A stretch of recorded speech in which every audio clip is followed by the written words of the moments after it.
Hey guys, check it out. Here is the brand new 2022 Nissan Pathfinder. In this video, I'm going to show you around the car. So we're going to do a walk around. We're going to talk about this one in particular because this one here is, well, done up as a pretty serious soft roader.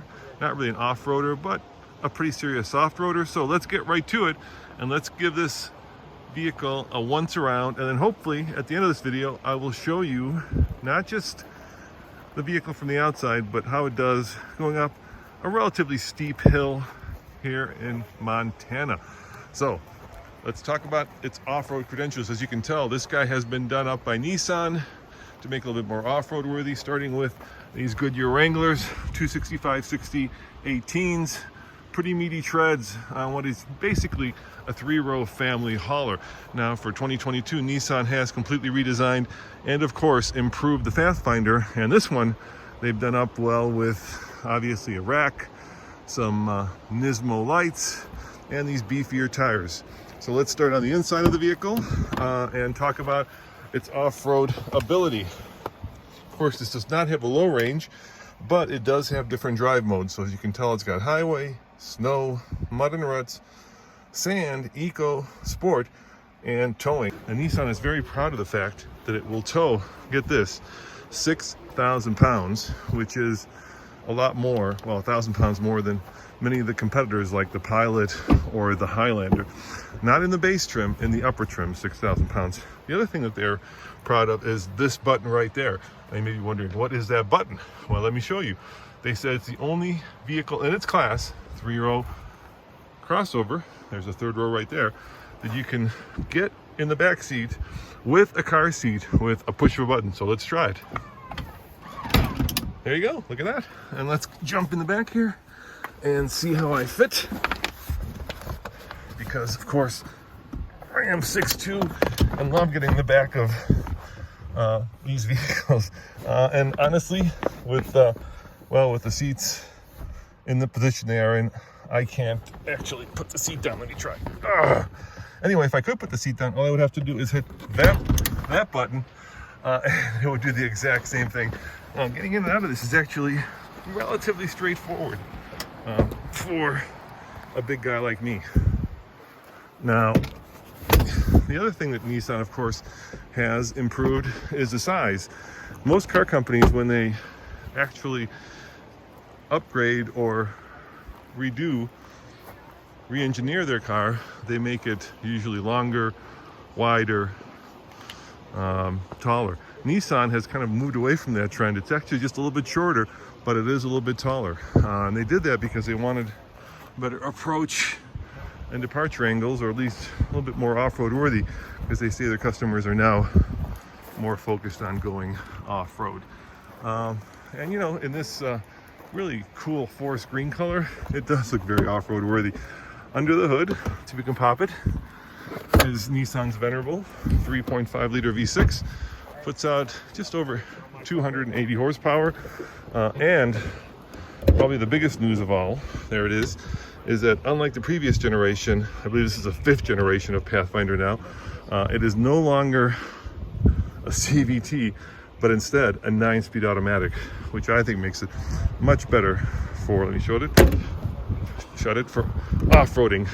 In my opinion, when you're talking about off-road transmissions, it goes number 1, automatic, number 2, manual, number 3, CVT, and number 4, dual clutch. And you can reverse that, I think, if you're on a track. But for off-roading, I do love me a traditional automatic transmission. Now let's go back inside and kind of talk about the upgraded interior. Now this is one of the upper trim levels, so you get, you know, all the fancy screens. You can also get it with the heads-up display. And the cool thing about this terrain management system is that Nissan says it will appropriate up to 50-50 power front and rear, and then using brake-based torque vectoring, basically when a wheel starts spinning, it can also stop that wheel from spinning and send power to whichever wheel has traction. That's left to right. So front to back 50-50, brake-based torque vectoring left to right for off-road. There are a number of different controls on the steering wheel. I like that a lot. Still traditional buttons, both on the navigation screen, and of course for your HVAC. I do love this traditional shift lever. They haven't gone a rotary dial or a push button. That's nice, but it does still leave space for the center console, which actually is really big. Look at, I've got a full Kleenex box in here.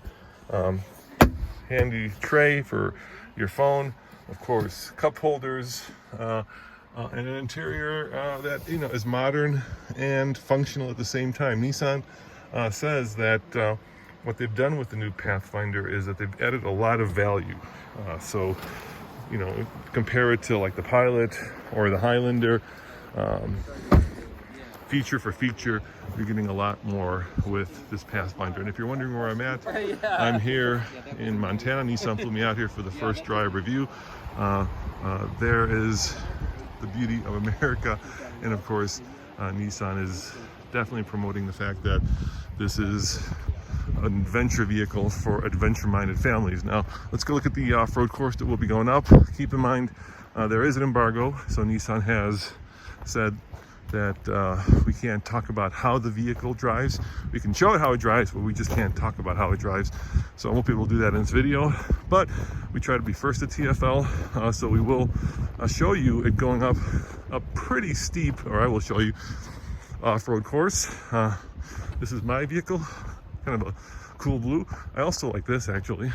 As you know, we just bought a first-gen Pathfinder, and this kink right there is very reminiscent of the first generation. So in case you're wondering what it looks like in a light interior, I'm a big fan of light interiors. And get this, you can also get captain's chairs. So if you want a little bit less room but a little bit more style, the captain's chairs are an option. And in this one, you can fold it forward just like the other one. And I'm not going to go back there again. That once was enough. Anyway, let me show you the course that we'll be taking on in a second, to see how Nissan's system works. Here it is. It's a relatively steep course. Now, the thing about these courses are that Nissan wouldn't design something that the Pathfinder couldn't tackle. So this is the kind of dirt trail, and it gets rocky and steep and a little bit tricky. Obviously the Pathfinder doesn't have a low range, as many vehicles in this class don't, but nevertheless it's kind of hard to show with film, but you can see it's pretty steep, it's pretty rocky, it's kind of loose. So while I'll be showing you how the vehicle goes up this, I can't specifically talk about it, but you be the judge.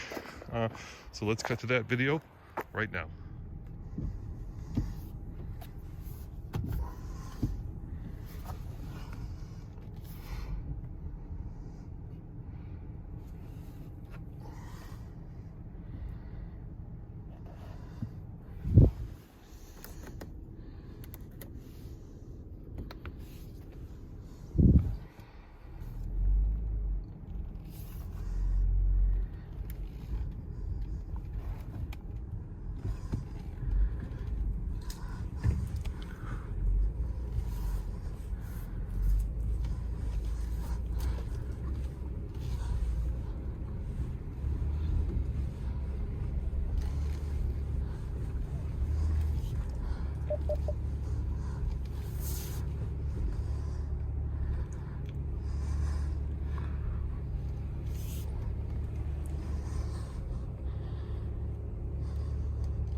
Great, thank you very much. Appreciate the help. You got it. Thank you. And just check out the cameras here. Very high definition cameras. Really nice, actually. You've got the front and the surround, and of course, is that front facing or rear facing? That's front facing. That's very useful.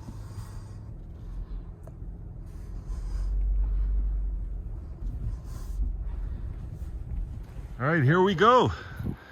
Let's see how the Pathfinder does negotiating this little steep section. Now, of course, the biggest difference between a dedicated off-roader like that Titan and the Pathfinder is a low range. So, of course, ground clearance, probably better tires. The Pathfinder does come with hand-cooked all-season standard, but you know, the truck obviously with a low range and lockable rear diff just eats up this course. And here comes the Pathfinder. It's going to be using its tech to send power to whichever wheel has traction. You can see some of the wheels spinning, but for the most part, even with all seasons, it's negotiating this relatively straightforward course. You're going to pinch a little tire here. You got to be careful. You don't want to do that, especially with non-off-road tires, because you can, you know, pinch the sidewall and bust them. But look, it scrambled up following the Titan. Let's watch one more and see how this guy does. I love this color. Kind of the color of these kind of muted pastels, earth tony colors are really popular right now. I think the Defender actually was the first one I saw that had these kinds of colors. There's the front wheel spinning a little bit, but with that brake-based torque vectoring system, basically it'll brake the wheel that's spinning, which will force the vehicle to send power to the wheel that has traction. And you can watch it scramble up this hill. And there it goes. We will have more reviews coming. Like I said, driving impressions are embargoed until the 20th, I believe. So that's still a ways away. But here you can watch for yourself and kind of make your own decisions on whether the new Pathfinder is as off-road worthy as Nissan says it is. Anyway, guys, thanks for watching. Remember, check out TFL Off-Road and TFL Car for more news, views, and of course, real-world reviews. See you guys next time. Ciao.